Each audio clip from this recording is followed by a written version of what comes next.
Welcome to the fourth episode of சாந்தம் YouTube channel.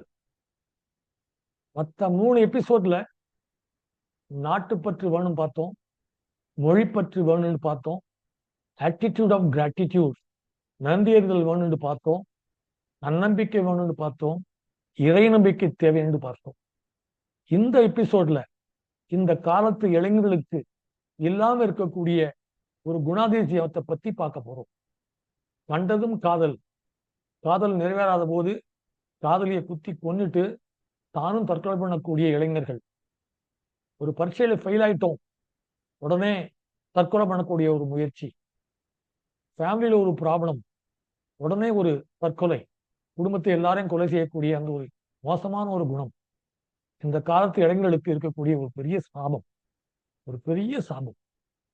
அதுல இருந்து நம்ம எப்படி மீண்டு வரலாம், அதற்கு தேவையான குணாதிசயங்கள் என்ன அப்படின்னு பார்க்க போறதுதான் இந்த எபிசோட். இது சமீபத்துல ஒரு ஸ்டான்ஃபோர்ட் ரிசர்ச் இன்ஸ்டிடியூட் ஸ்டேட்ஸ்ல இருக்கு, அதுல ஆராய்ச்சி பண்ணின ஒரு ரிசர்ச் பேப்பர்.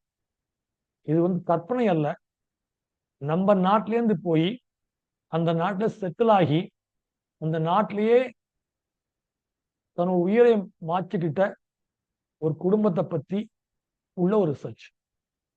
நான் சொல்லக்கூடிய அந்த இளைஞன் நம்ம நாட்டிலேருந்து போனா அவன் எல்லாத்துலயும் ஃபர்ஸ்ட் ஸ்டாண்டர்ட்ல இருந்து எல்லாத்துலயும் first, school first, university first, யூஜியில ஃபர்ஸ்ட், பிஜியில ஃபர்ஸ்ட், ஒரு எம்பிஏல ஃபர்ஸ்ட் கொத்திட்டு போயிட்டாங்க ஒரு எம்என்சி யூஎஸ்ல இருந்து. அவனை ஒரு அந்த கம்பெனியில நல்ல சம்பளத்துல வேலைக்கு அமர்த்தினாங்க. விறுவிறுன்னு மேல வந்துட்டான்.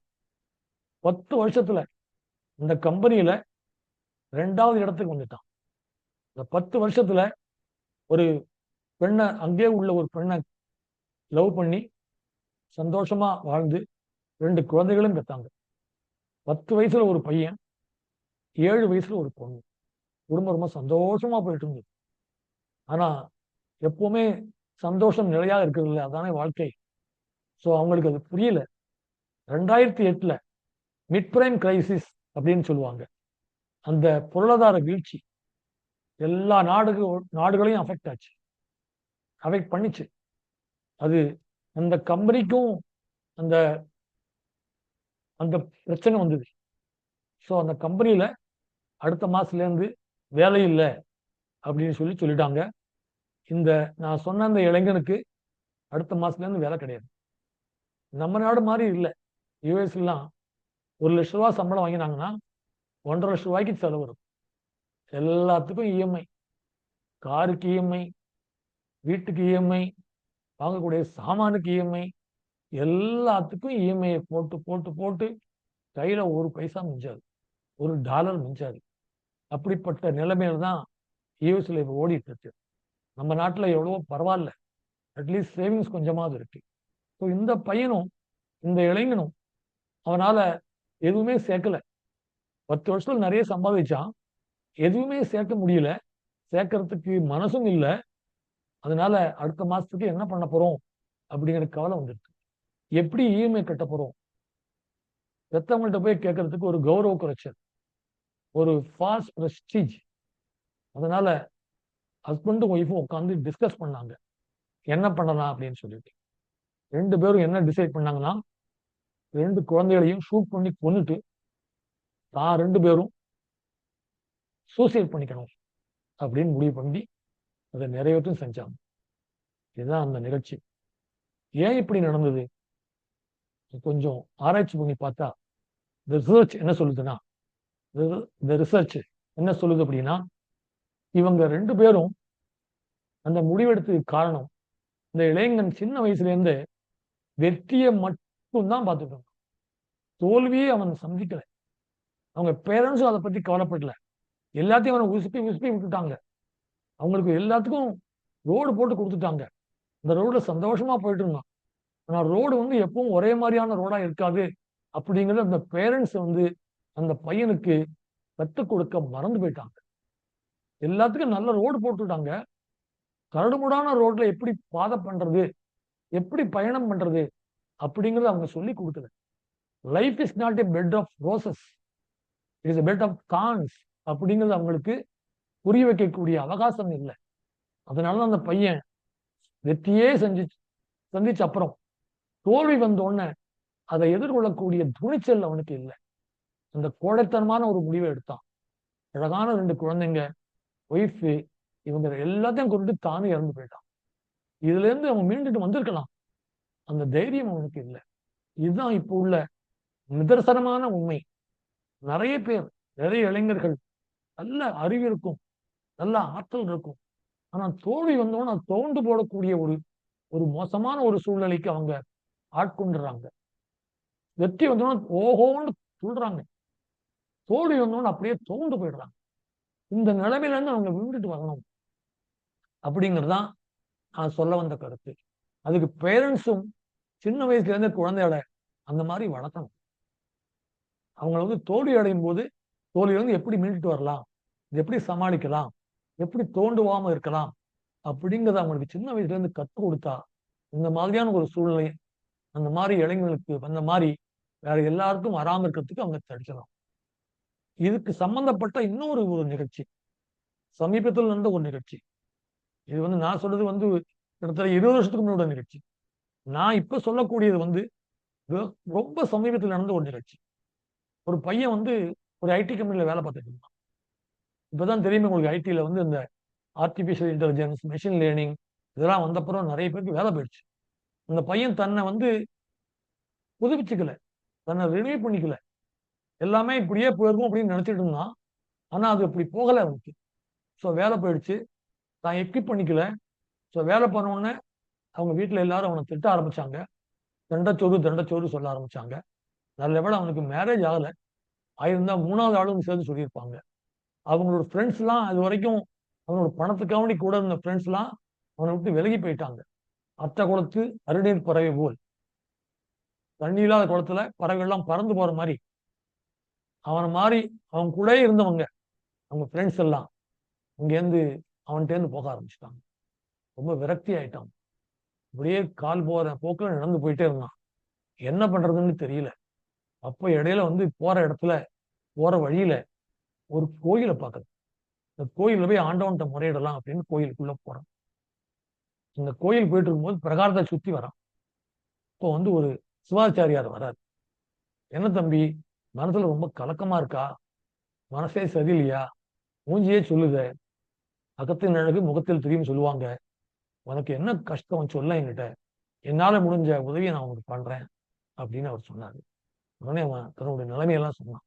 அப்படியா, என் கூட வா அப்படின்னு சொல்லிட்டு பிரகாரத்துல ஒரு இடத்துல கூப்பிட்டு போறாரு. இந்த இடத்துல ஒரு பெரிய சிற்பம் இருக்கு. இந்த சிற்பத்துல என்ன பாக்குற அப்படின்னு அந்த சிவாச்சாரியார் இந்த இளைஞன்கிட்ட கேட்கிறார். அவன் சொல்றான், அதுல ஒரு யானையை பாக்குறேன்.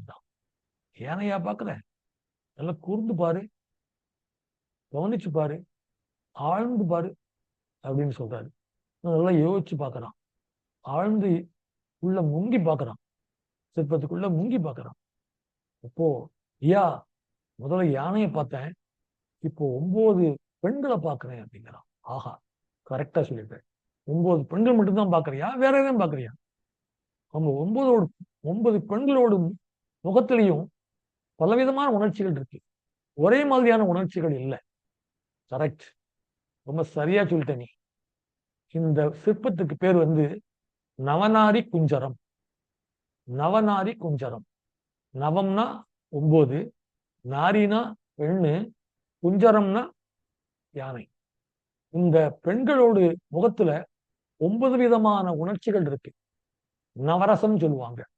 நகை, அழுகை, இழிவரை, மறுக்கை, அச்சம், பெருமிதம், வெகுளி, உவகை, அமைதி. நகை, அழுகை, இழிவரை, மறுக்கை, அச்சம், பெருமிதம், வெகுளி, உவகை, அமைதி. இல்ல மற்ற எல்லாத்துக்கும் உனக்கு தம்பி அர்த்தம் தெரிஞ்சிருக்கும், பொருள் தெரிஞ்சிருக்கும். இழிவரை மறுக்கை மட்டும் உனக்கு தெரிஞ்சிருக்காது இல்லையா? இழிவரைனா நம்ம ஹியூமிலியேஷன், அவர் சொல்றாரு, அவமானம். மறுக்கைனா வியப்பு. இந்த வெகுளினா நம்ம எல்லாரும் சொல்லக்கூடிய அர்த்தம் ரொம்ப வெகுளியா இருக்கான், ரொம்ப இன்னசென்டா இருக்கான் அப்படின்ற அந்த அர்த்தம் இல்ல. வெகுளினா கோபம், அப்படி ஒரு அர்த்தம் உண்டு. ஸோ இந்த ஒவ்வொரு ஒவ்வொரு பெண்களுக்கும் 9 விதமான உணர்ச்சிகள் மூஞ்சில இருக்கு. இந்த 9 பெண்களும் சேர்ந்துதான் யானை. இந்த ஒரு பெண் மட்டும் இருந்தா கூட யானை இருக்காது. யானை ஒரு கால நிற்க முடியுமா? இந்த 9 பெண்களும் சேர்ந்து ஒரு யானையை உருவாக்குறாங்க. இப்போ இந்த 9 பெண்களும் சேர்ந்து ஒரு யானையை உருவாக்குற மாதிரி நம்ம ஒவ்வொரு மனுஷங்கள்கிட்டையும் 9 விதமான உணர்ச்சிகள் ஒவ்வொரு நேரத்திலையும், ஒவ்வொரு காலத்திலையும், ஒவ்வொரு இடத்துலையும் இருக்கும். இந்த 9 உணர்ச்சிகளும் சேரும்போதுதான் மனிதன் ஒரு முழுமையான மனிதனாக மாறுகிறான். ஒண்ணு மட்டும் இருந்தா பிரயோஜனம் இல்லை. அப்போ ஒரு சந்தோஷம் மட்டும் இருந்தா பிரயோஜனம் இல்லை, அழுக மட்டும் இருந்தா பிரயோஜனம் இல்லை, அல்லது அவமானம் மட்டும் இருந்தா பிரயோஜனம் இல்லை, அமைதி மட்டும் இருந்தா பிரயோஜனம் இல்லை, அச்சம் மட்டும் இருந்தா பிரயோஜனம் இல்லை. ஒவ்வொரு நேரத்திலயும் ஒவ்வொன்று இருக்கும். இதுதான் உண்மை அப்படின்னு நம்ம நினைச்சிட்டு, இதுதான் யதார்த்தம் நினைச்சிட்டு, இந்த 9 குணங்களையும் நம்மகிட்ட இருக்கு அப்படின்னு நினைச்சு எல்லாரும் சேரும்போது ஒரு முழுமையான மனிதனாக மாறுற மாதிரி எப்படி இந்த 9 பெண்களும் சேர்ந்து 9 உணர்ச்சிகள் கொண்ட பெண்கள்லாம் சேர்ந்து ஒரு யானையா மாறும்போது இந்த யானையோட வலிமை அவங்களுக்கு கிடைக்கிற மாதிரி நம்ம இந்த 9 குணங்களையும் நம்ம சரிவர பயன்படுத்தினால், சேர்ந்து அந்த கலவையை சரியான விகிதத்தில் நம்ம பயன்படுத்தினால் நம்ம வாழ்க்கை பிரமாதமாக அமையும். அதனால உனக்கு இப்ப இருந்திருக்கிறது ஒரு அவமானம். இந்த அவமானத்தை நீ மீண்டுட்டு வரணும்.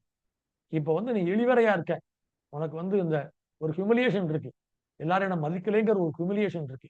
இந்த ஹியூமிலியேஷன்ல இருந்து நீ மீண்டுட்டு வரணும் அப்படிங்கிற ஒரு தைரியத்தை உனக்கு முதல்ல கொண்டான். அந்த மனசுல அந்த ஒரு தைரியம் உனக்கு வரட்டும். அப்படி வரும்போது உனக்கு அமைதி கிடைக்கும், சந்தோஷம் வரும். இப்ப உள்ள அழுகையெல்லாம் உனக்கு பின்னாடி சந்தோஷமாக மாறும் அப்படின்னு சொன்னோன்னே, ஐயா என்னோட மனசை மாத்திட்டேங்க, மனசுல ஒரு தெளிவு பிறந்து விட்டது. நான் இனிமே பழையபடி நல்ல ஒரு புத்துணர்ச்சி கொண்டு திரும்ப ஒரு வேலையை நான் ட்ரை பண்ண போறேன், எனக்கு கிடைக்கும் அப்படிங்கிற நம்பிக்கை அவனுக்கு கிடைச்சிடும். ஸோ இதே மாதிரிதான் நம்ம வாழ்க்கையில சந்தோஷமும் துக்கமும் நம்ம ஒன்றும் பண்ணக்கூடாது. சந்தோஷம்னா ஓன்னு குய்யக்கூடாது, துக்கம் வந்தோன்னா தோண்டு போகக்கூடாது. எல்லாத்தையும் எதிர்கொள்ளக்கூடிய அந்த ஒரு தைரியம் நமக்கு வேணும். எதிர்காலத்தை நம்ம எதிர்கொள்ள வேண்டும். We should dare the future, not face the future. ஃபேஸ்னா கூட அதுல ஒரு நெகட்டிவ் கனோட்டேஷன் இருக்கு. டேர் அப்படிங்கும்போது தைரியமா எதிர்கொள்ளணும். அந்த டேர் த ஃபியூச்சர் இருந்தோம்னா இப்ப உள்ள இளைஞர்களுக்கு நிறைய அவங்களுக்கு திறமை இருக்கு, திறமையை பயன்படுத்தக்கூடிய ஆற்றலும் இருக்கு. ஆனா அந்த ஆற்றலுக்கு ஒரு பிரேக் போடுறது இந்த மாதிரியான ஒரு நெகட்டிவ் ஆட்டிடியூட். இந்த நெகட்டிவ் ஆட்டிடியூட் போகணும், அதுக்கு அவங்க முயற்சி பண்ணணும். அதுக்கு சின்ன வயசுல இருந்தே பேரண்ட்ஸும் அந்த மாதிரியான ஒரு மனோபாவத்தை அவங்ககிட்ட வளர்க்கணும். அப்படிங்கிறதுதான் இந்த எபிசோட் மூலமா நான் சொல்ல வந்த கருத்து.